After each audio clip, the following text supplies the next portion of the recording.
Nəriman milli komanda forması ilə 5-ci oyununu keçirir. Hələ ki, qol hesabını açmayıb millimizdə. Bir də ki, bugün bu hadisə baş verəcək. Hücumçularımızın məhsuldar oynayacağını ümid edirik.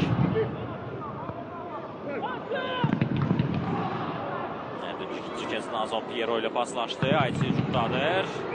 Nazon sancılaha ötürmə verdi.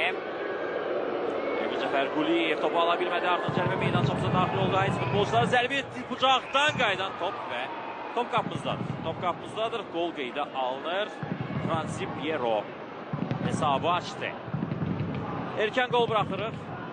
Ayçi yığması ilk dəfə belə təhlükəli şəkildə oyun epizodunda qapımıza yaxınlaşdı və dərhal hesabı açdı. Şahidin Məmmədəliyev ilk zərbəni dəf etdi.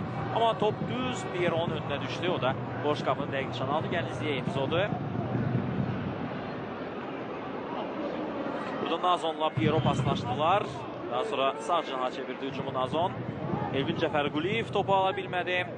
Daha sonra Bədavi Hüseyinov da geride qoydu.